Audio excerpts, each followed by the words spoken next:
अपना दुख किसी से बांटोगा तो वह दुख घटेगा, और किसी से अपनी खुशी बांटोगे तो वह बढ़ेगी।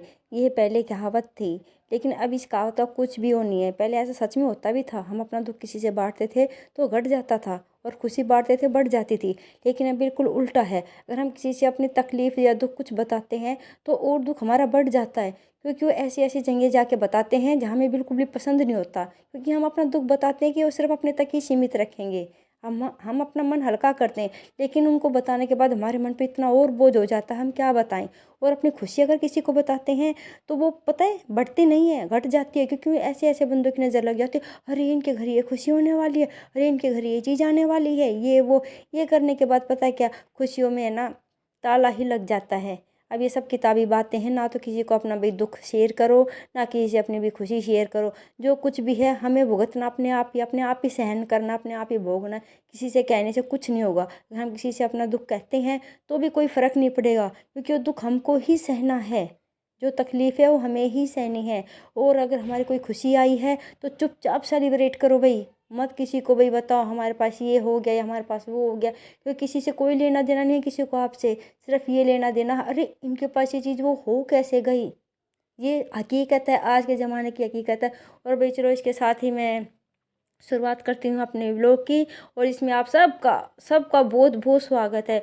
और सुबह भी मैं नहा धोने के बाद और झाड़ू करने के बाद मैं आ गई हूँ भाई यहाँ पूजा के सारे बर्तन साफ कर रही हूँ, क्योंकि भाई मंदिर में जाऊंगी, पूजा का सामान सारा तैयार करना है और कान्हा जी को उठाना है। मंजा पानी भर लूँ, जो के बर्तन जो है ना ये सारे ये मांज धो लूँ। भी बाहर कोई बैठा हुआ है, इससे मैं बहुत धीरे बोल रही हूँ और जल्दी बोलने की कोशिश कर रही हूँ, तो थोड़ी सी मैं भाई हकला जा रही हूँ, तो भाई थोड़ा सा भी आप इग्नोर करना। और हाँ, ये फ्रंट कैमरे से जो भी मैंने वीडियो बनाई है आपको शायद थोड़ी धुंधली दिखाई देगी, थोड़ा अजीब भी लगेगा, प्लीज़ इसको भी इग्नोर करना। मैंने पहले ही बताया था कि मेरा फ़ोन गिर गया है और इसका फ्रंट कैमरा है ना डैमेज हो चुका है भाई। इसमें मतलब ये साफ आता तो है, मतलब इतना साफ नहीं आता कि इतनी बढ़िया क्वालिटी का जो पहले आता था। तो भाई मैं आपसे ये चीज़ के लिए भी माफ़ी मांगती हूँ, आप इसको इग्नोर करना।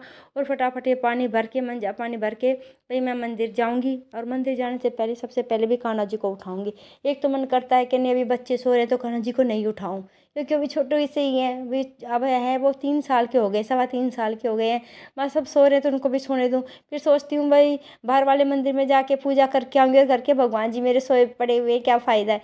फिर मैं सोची नहीं, कान्हा जी को उठा ही देती हूँ। और फिर कान्हा जी को मैं यहाँ उठा के लेके आई हूँ। उसके पता है क्या है, मैंने अब ठंड होने लग गई है तो मैंने उनको भी जंप सूट पहनाया हुआ है। और भाई ये देखो, और 3-4 महीने इनके भी बिस्तर बनाए हुए हैं गर्म, और ऊपर से भी गर्म कंबल बनाया हुआ है। और बड़े प्यार से इनको उठा रही हूँ, कानू बाबू उठो भाई, राधे राधे, सुप्रभात, उठो भाई। और इनको भी मैं उठा के फिर इनको बिठाऊंगी, नहलाऊंगी। और पता है बिस्तर में से निकालने से पहले मैं गर्म पानी वगैरह सब कुछ तैयार कर लेती हूँ, ताकि भाई ज़्यादा ठंड ना लगे कान्हा जी को। और ये छोटी सी परात है स्टील की, ये सिर्फ हम कान्हा जी को नहलाने के लिए ही यूज करते हैं। ये भानु थी ना जब छोटी सी थी, कंजक जीवने जाते हैं, कन्या जीवने जाते हैं नवरात्रों में, तब ये भानु को वहाँ से मिली थी। तो भैया मैं कान्हा जी को नहला रही हूँ। इनका जंप सूट भी मैंने निकाल दिया है। इसमें पहनाने के बाद कान्हा जी को बिल्कुल सर्दी नहीं लगती, क्योंकि भाई पता है इसमें ना तो जुराब की जरूरत होती है, ना दस्ताने की, ना टोपी की, तीनों चीज़ें एक साथ इसके अंदर ही मैंने बनाई थी ये। और ये कान्हा जी की लंगोटी एक साइड कर दी है। और भैया अभी कान्हा जी नहा लेंगे, फटाफट इनको तैयार कर दूंगी, तौलिए मेरे पेट के बिठा दूंगी। और जो ये पानी है इसमें फटाफट जो कपड़े अब उतारे हैं कान्हा जी के धो धा के रख दूंगी। और भी इनको भी गर्मा गर्म दूध दूंगी। जैसे हमें नहाने के बाद चाय पीने की तलब लगती है, तो मैं सोचती हूँ कान्हा जी को भी ऐसा ही महसूस होता होगा कि अभी जैसे ही मैं नहाया हूँ मुझे भी गर्मा गर्म कुछ मिले। वैसे तो मैंने कान्हा जी के लिए ना कल मक्खन भी बनाया था, लेकिन मैं सोची सर्दी का टाइम है, कहीं भी खांसी ना हो जाए, मतलब कि मेरे अपने भाव है, देखो ऐसा कुछ होगा नहीं मुझे पता है। लेकिन ये कि ये होता है ना, नहीं गर्म गर्म रोटी बनेंगी तो उसके ऊपर कान्हा जी को भी मक्खन रख के खिला दूंगी। उससे पहले कभी इसके पापा भी गाजर पाक ले आए थे, भानु के पापा, कभी कुछ मिठाई आ गई, कभी पिंड खजूर आ गए जो मीठे वाले होते हैं, उनका भोग लग गया है। तो भाई कान्हा जी को है ना वो मक्खन खाने का टाइम ही नहीं लगा, मतलब कुछ चीज़ की बारी ही नहीं आई। तो मैं सोची नहीं आज भाई शाम को पक्का मैं कान्हा जी को भाई वो बना के खिलाऊंगी भाई, गरम गरम रोटी, और उसके साथ भी टिंडी घी बोलते हैं हरियाणा में तो, या नूने घी बोलते हैं। और हम भाई लोकल भाषा में तो भाई उसको मक्खन बोलते ही हैं, मलाई से जो निकला हुआ होता है। तो मैंने यहाँ फटाफट कान्हा जी को भाई कपड़े पहनाने शुरू कर दिए। उससे पहले पता है क्या, मुझे यूँ लग रहा है कि जैसे मुझे खारिश होने लगती है ना गर्म कपड़ों से, शायद कान्हा जी को भी होगी। इसलिए पहले मैंने छोटा सा एक झबला पहनाया है, जो गर्मियों का होता है ना, हल्का फुल्का झबला पहनाया है, जो इनर का काम करेगा कान्हा जी के लिए। और फिर इनको ये हुड्डी वाली फ्रॉक पहनाई है भाई, ये देखो आप भी देख लो। इनका एक हाथ इधर इस बाजू से निकाल दिया, एक उधर से निकाल दिया।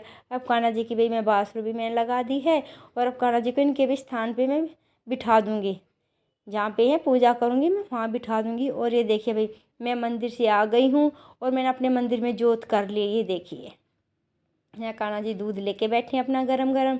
और यहाँ देखिए भाई, आप भी जो मांगना है परमात्मा से भी आप मांग लो, परमात्मा तो भी सबको ही देने वाले हैं। पर वही बात है, परमात्मा भी कई बार कहते हैं, जब हम भी गीता सार पढ़ते हैं, इस धरती पे जिसको जो मिलता है, चाहे बेशुमार मिलता है, किसी को बिल्कुल भी नहीं मिलता, सब उनके कर्मों के आधार पे है। मेरे भाई वो बोलते हैं ना कृष्ण भगवान, भाई बच्चे मेरे से मांगने का कोई फ़ायदा नहीं है, क्योंकि मेरे हाथ में ही नहीं है। अगर मेरे अपने हाथ में होता तो मैं इतना, भाई कहते ना, मुझे इतना दुख नहीं भोगना पड़ता, ना भाई मेरे माँ बाप को दुख भोगना पड़ता, ना जो मेरी वे सखी थी उनको दुख भोगना पड़ता। फिर सबको अपने कर्मों के आधार पे सुख मिलता है और दुख मिलता है। तो ये मेरे हाथ में है ही नहीं, तो मैं किसको क्या दूँ। ये सब है ना, हे प्राणी, आप सबके हाथ में है।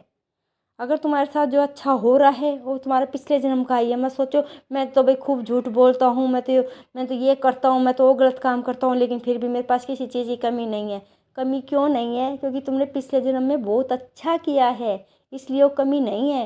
लेकिन जो आप अब गलत कर रहे हो ना, इसकी वजह से अगले जन्म में कमी ज़रूर हो सकती है। कई बार आपने देखा होगा, जिसके पास कोई कुछ भी काबिलियत नहीं होती, कुछ भी नहीं होती है, उसको फिर भी इतना भगवान धन धान्य से भरपूर बना देते हैं। वो बंदा ये सोचता है इतना पैसा मैं कहाँ खर्च करूँ, ये प्रॉपर्टी ले लेता हूँ, वो गहने बनवा लेता हूँ, मैं ये मतलब कि पता नहीं क्या क्या अपने शौक पूरे कर लेता हूँ, जो ज़रूरी होते भी नहीं, लेकिन फिर उसके पास इतना पैसा तो वो करेगा। कोई इसमें बड़ी बात नहीं है।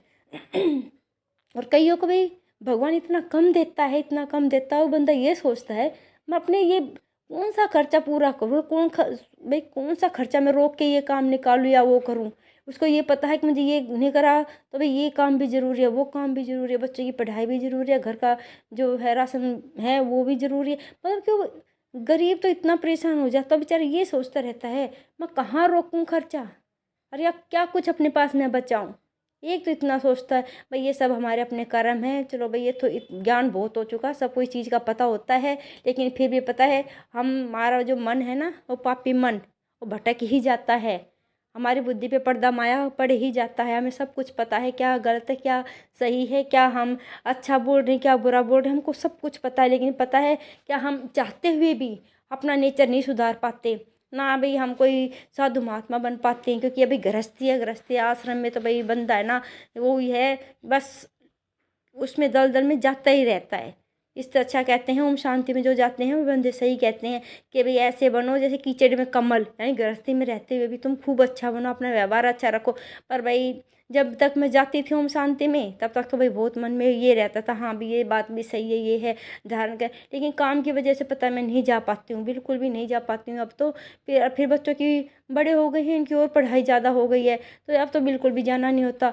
वो जब तक जाते रहते तो पढ़ाई लिखाई कुछ भी है भाई, कहीं के भी प्रवचन ध्यान रहते हैं, लेकिन जब वो लग जाते हैं ना अपने इस काम में, बस सब कुछ भूल जाते हैं। चलो भाई ये बातें मैं छोड़ती हूँ, मुझसे ज़्यादा समझदार भाई आप सब हो, मेरे को कोई ऐसी बात बताने की ज़रूरत नहीं है।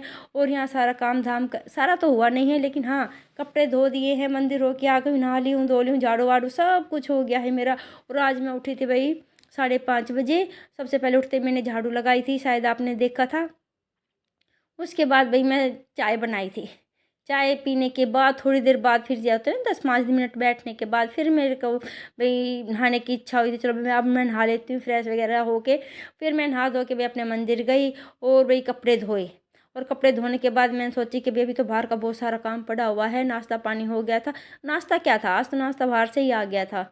ये लेके आए थे ब्रेड पकौड़े और समोसे, बाहर से ही आ गए थे। और मैं फटाफट मैंने सोचा भी शाम अब दोपहर को मैं क्या करूं, तो ये सब कहने लगे कि मम्मी आप ये एक काम करो फटाफट है ना, ये रहने देना, वही सब्जी वगैरह पे तो सबने मना कर दी कि नहीं हमारा पेट भाई, हमने हैवी नाश्ता कर लिया है भाई, इतनी भूख नहीं लगेगी। पर मुझे इनका पता था हर बार ये मना करते हैं, बाद में इनका फिर मन कर ही जाता है, क्योंकि टाइम लंबा हो जाता है तो भूख लगी ही जाती है। तो फिर मैंने फटाफट आटा गूंद के रख दिया है, और मैं बाहर से भाई आलू लेकर आई थी जो रेडी के टिक्की के लिए उबलता है, उनमें से मैं उठा के ले आई थी 4-5, और उनको भाई मथ के रख दिया था। उसके अंदर भी मैंने प्याज नहीं सॉरी, हरा धनिया, हरी मिर्च, नमक मिर्च, बस मेरे से ये गलती होगी, मैंने हरी मिर्च और नमक डाल दिया उसके अंदर, मिर्ची नहीं नमक डाल दिया, क्योंकि मेरे को हाथों हाथ अगर पराठे वगैरह कुछ बनाना होता हो ना, तो भाई कोई बात नहीं नमक डाल दो। लेकिन कभी भी आप ये गलती मत करना, जब भी आप भी पराठे वगैरह कुछ भी बनाओ तो उसके अंदर नमक है पहले मत डाल के रखो। अगर आपको बाद में बनाने हैं, घंटे बाद 1 घंटे के बाद बनाने हैं, तो भाई पहले नमक मत डालो किसी भी चीज़ में, क्योंकि पिलपिला हो जाएगा सब कुछ, फिर पता है फिर पराठे फटने शुरू हो जाएंगे। और अगर आपको हाथों हाथ बनाने तो कोई दिक्कत नहीं, आप डाल सकते हो। तो भाई मैंने वो सारा सामान मथ के रख दिया है, और या इधर भाई मैं भी सफाई करने लग गई हूँ, या बाहर से धोया धाई कर रही हूँ। लगभग काम हो गया, लेकिन कुछ तो रह गया, इधर से धोना रह गया था, ये धोए हैं, ये बर्तन धोने रह गए थे, ये बर्तन धो रही हूँ। और भाई प्लीज़ मैं आप सबसे कह रही हूँ, मैं इतनी मेहनत से भाई इतना वो कर रही हूँ, प्लीज़ आप अपना साथ मुझे दो। पता नहीं मुझे कैसे सब्सक्राइबर मिले हैं, प्लीज़ बुरा मत मानना, आप मेरा साथ ही नहीं दे रहे हो।